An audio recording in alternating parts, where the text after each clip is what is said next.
Today we're going to be talking about cardiorespiratory fitness. What is cardiovascular fitness? Why do we need to assess it? The different types of assessments and how you can use this information to your advantage.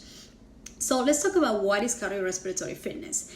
Cardiorespiratory fitness also referred to as aerobic fitness, also referred to cardiovascular endurance, aerobic capacity. We're pretty much referring to the same thing.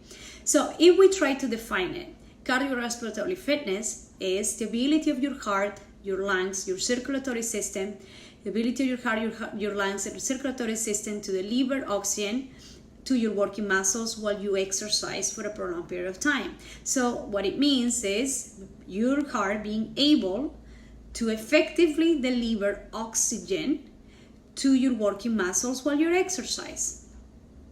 Okay, so what does that mean?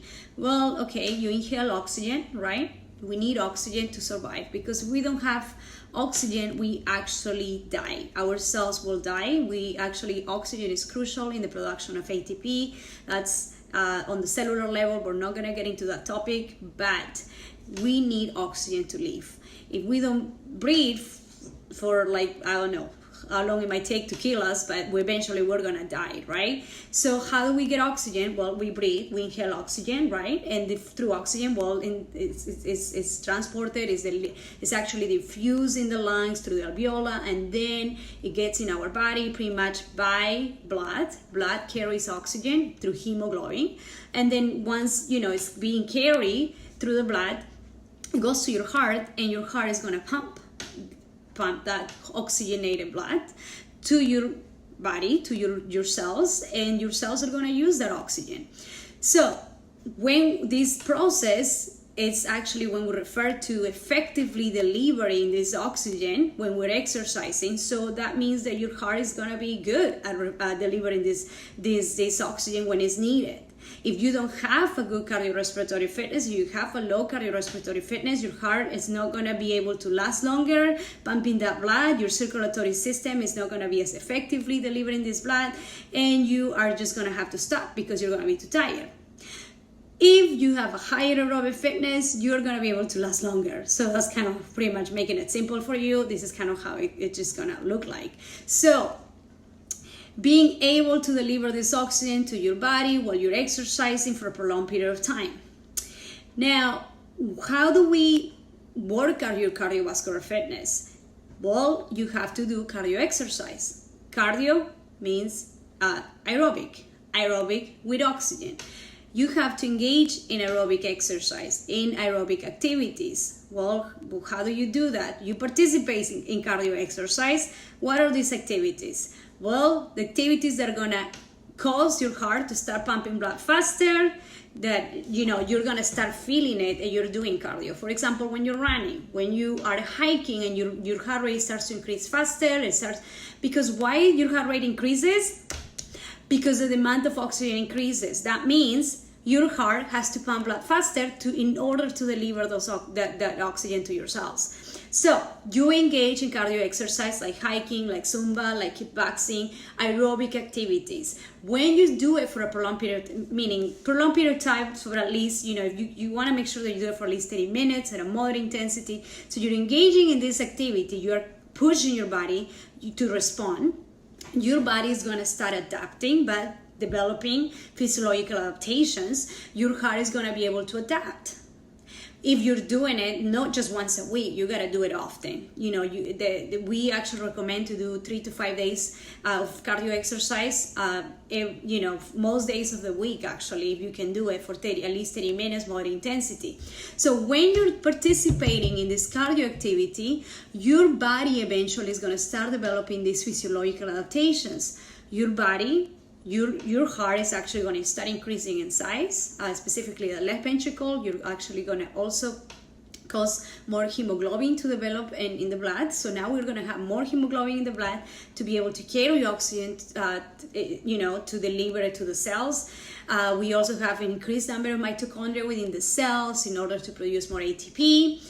So we have these adaptations that are going to help us to become more effectively at delivering this oxygen. So that's by us doing cardiovascular exercise on a regular basis and in engaging in an intensity that is going to challenge us. It cannot just be super easy because your body won't adapt. You got to challenge your body. You got to do it on a regular basis and challenge your body.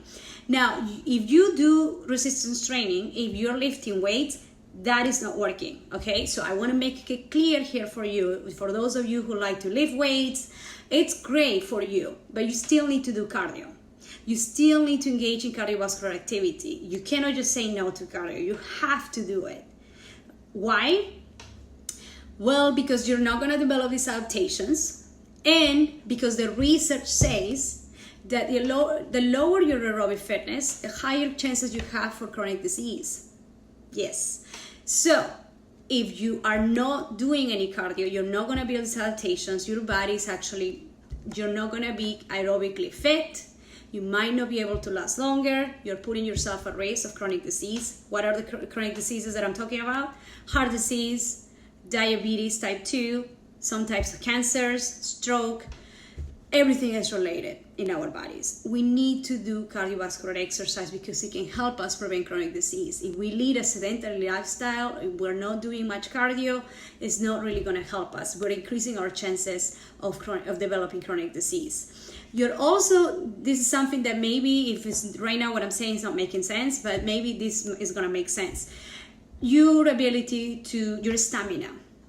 A lot of people talk about, oh, I feel tired. When I go up the stairs, I get so tired. I don't have energy. Well, that's related to your aerobic fitness. So if you are always feeling tired, you don't have much energy, that actually can be perceived because you have a low aerobic fitness level. You're all easily getting tired, and that totally makes sense because your heart is not as strong. So you're gonna be weak. You're gonna get tired pretty quick. You're not gonna be able to last longer. So it is very important. And if you do resistance training, it's great. There are many benefits of resistance training, but you're not getting the same benefits that you will get with cardio exercise. Prevention of chronic disease, really important. That's going to give you cardio. So by you engaging in more cardiovascular exercise, you are going to be able to improve your cardiorespiratory fitness assessment. And that's what we're looking here with this video, explaining what are these assessments. So we talk about cardiorespiratory fitness. I just defined it, but now let's look how we measure it, right? Well, the way we can measure it is through VO2 max. VO2 max is what's called the maximal oxygen uptake. Remember I talked to you about oxygen, consuming oxygen? So VO2 max relates to the maximal amount of oxygen that your body, that you can consume at a given intensity when you're exercising. This is going to be the maximal amount of oxygen your body can uptake. At any given time, we're consuming oxygen. We're always consuming oxygen because if you don't consume oxygen, you're going to die. We know that. VO2 max has to be tested when you're exercising because that means that's the maximal amount of oxygen you're consuming at any given time in a working intensity. So we can measure this VO2 max. We can actually assess it. We have two different ways to assess it: in the lab, laboratory testing, or in the field. When we do a laboratory testing, it's actually what we use is called a graded exercise test. What that means is that the intensity keeps increasing while you're exercising. So we put you through a test. We might be using a treadmill, we might be using a bike, and what we're doing is we're controlling the variables. We might be playing with the speed of the treadmill, we might be playing with the incline, so we are controlling the variables. We put a mask on you, and this is actually what's called a direct measure of your VO2. So we put a mask on you, which is connected to a metabolic cart, and the metabolic cart is connected with a computer, and we are able to see how much oxygen you're consuming, how much carbon dioxide you're producing. We're able to see everything. We're able to measure heart rate. We have heart rate. We put a heart rate monitor on you, and we can see everything. And we can see when you reach VO2 max. How do we know that on the lab? Because we can measure VO2, and what happens is that when you exercise, your oxygen consumption is going to increase because your demand of oxygen increases. So we are able to see on the lab that as the intensity increases, your VO2 does not increase. You reach a plateau. That's actually how we know. And another way, you will stop when you're so tired and you cannot do it any longer. You're just dying. I mean, not really dying, but it's just kind of like you're super tired, you have to stop. So that's how we can do it on the lab. Now the laboratory testing is gonna be the most accurate way to measure your aerobic capacity, your aerobic fitness. However, it requires expensive equipment, it requires training, it's gonna be time consuming, not everyone can do it. If you never exercise, we don't recommend it for you because this is gonna be way too much for your body. So it's just not gonna be as convenient, but it's the most accurate way to measure your aerobic capacity. Now, we talk about direct measures. Those are called direct measures. Those are your laboratory testing. Now, field testing. The field test is another way to get an idea of your aerobic fitness. It's performed, what the word says, field. We pretty much, anyone can perform it. You just need instructions, you need equipment, sometimes it's minimal equipment. It will give you a good idea of your VO2 max, a good estimate, but again, it's not going to be 100% accurate. It's not going to be the most accurate. The most accurate is the laboratory testing. So you're going to get a good idea of your VO2 max by using these assessments. And again, almost anyone can do it. It's not as time consuming. You just follow the instructions. It can give you a fairly good idea of your VO2 max, of your aerobic fitness. So also, VO2 max, aerobic fitness, we're referring also to the same thing. We are actually, that's what we're going to be talking here. So we are looking into the field testing because that's something that we can do and we can, we can perform it. In this video, I'm focusing on the Rockport test and the Cooper test. The Rockport test is a walking test. It's a 1 mile walking test.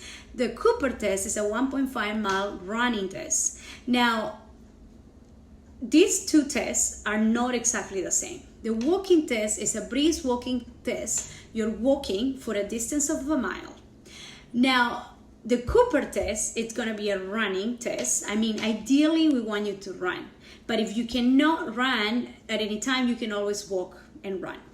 So you have to also think about what am I in terms of am I a brand new exerciser? Am I never exercised before? If you're a brand new exerciser, if you're a brand new beginner, you probably don't want to do the running test because that might be too intense for you. Because it's going to be a running test, the intensity is going to be higher. You probably want to do a walking test. So it's trying to figure out for which type of population is going to be. So someone that is just starting, you probably want to do a walking test. But if you have been exercising on a regular basis for the past 3 months, then you probably want to push yourself and do the Cooper test. You don't want to make it too easy for you. Again, you can always, relate it to what's going to be more appropriate to you. So how do we use this measurement? So when you perform these assessments, you are going to get an idea of your VO2 max, maximal oxygen uptake, and you're going to get a value, and some numbers. And that's actually represented as milliliters, kilograms per minute. That's the unit of VO2, relative units. And that's actually means how many milliliters of oxygen you're consuming per kilogram of body weight in a minute. So you're going to get this value. And then you're going to use some tables to classify yourself and figure it out where you are. Am I good? Am I average? What am I? So once you have this information, you're going to be able to tell. So how we're going to use this information? Well, if you can use it in different ways, that can give you an idea for yourself to set fitness goals and say, you know what, if I'm a low aerobic fitness and I know that I'm putting myself at risk of chronic disease, and I want a better quality of life, then maybe I should work on improving my aerobic fitness. So that can give me a baseline. So for example, when I teach my aerobic classes, my fitness classes, I always have my students, perform these assessments because I want to have them do a baseline. So this is a baseline. This is where you start. This is where you are aerobically. And now you're going to take the class. We're going to make you work out, or, you can take training sessions, and then we're going to do the post and compare and see where you are. So it's a way to set fitness goals so you can create a fitness plan or a program that you can improve, and you can figure it out. Okay, you know what? I need to do more running. I need to do more cardio so I can improve my aerobic capacity. Athletes use this well, if athletes if they have the means and they can get into the lab, they will do the laboratory testing, because that's, for them, it's all about numbers and how they can improve their performance. So they are going to be using this really, they depending, and also depending on their sports, they're going to be using these measures to keep themselves accountable and see, okay, what am I and how am I going to help myself perform the best? They also going to get an idea of their heart rate, because when you're doing it on the lab, you can actually, you're measuring VO2, you have a heart rate monitor, you can see everything, and they can create like you can create training zones, heart rate training zones, so you can, you know, put yourself, okay, this is the heart rate that I need to be when I'm exercising so I can get the most results. So athletes use it, daily general population can use it to set fitness-based goals, so we can improve our endurance, again, help us preventing chronic disease. So we have athletes using it, we have the general population. If you're a fitness trainer, you're going to use this to create a baseline again for your client. And again, it's all these benefits that we're looking here that we want to make sure that we improve. So that's pretty much my introduction. I mean, I know it's a little pretty lengthy, but I think there's so many things. I mean, I can talk about this for hours. I love this topic. But yes, I'm going to stop here so I can further explain each of the assessments. Okay? See you in the next part. Let's continue with the discussion and explaining these assessments. So the Rockport test and the Cooper test. The Rockport test is pretty much a mile walking test. So remember, you're going to just be walking for distance here, a brisk walking pace. We are not running for this test, okay? You have to walk. It's a walking, brisk walking. It's not a really slow walk. You have to make sure that you're walking fast. Remember, do not run. And this is actually, we're looking into how fast can you walk a mile. Now, the equipment that you're going to need for this assessment is pretty much, you're going to need some kind of, you're going to need a timer, you're going to need a stopwatch or some kind of, timer that is going to either measure your distance. So if you have access to a running track, you can go to a high school, and if they have, it's open, the track is open, then you can actually use that track for your distance. So what you will do is you are going to stay in the inside lane, closest to the center. So you're going to be lane number 1. You get your stopwatch, and then you're going to just walk for 4 laps, and then you get your time, and then that's going to give you your time that it took you to complete this distance. And then you're going to use the tables that I have posted, or I'm actually going to share with you too on this video, and you're just going to classify and get an idea of your VO2 max. Now, if you don't have a running track, you can either use a Fitbit, an Apple Watch or a Fitbit, and you can just set it up for a walking exercise, and then just make sure, and it will give you the distance for this also, and then you can just check once you complete the mile, you get your time, and then that's how you're going to use that time to classify and get your VO2 max.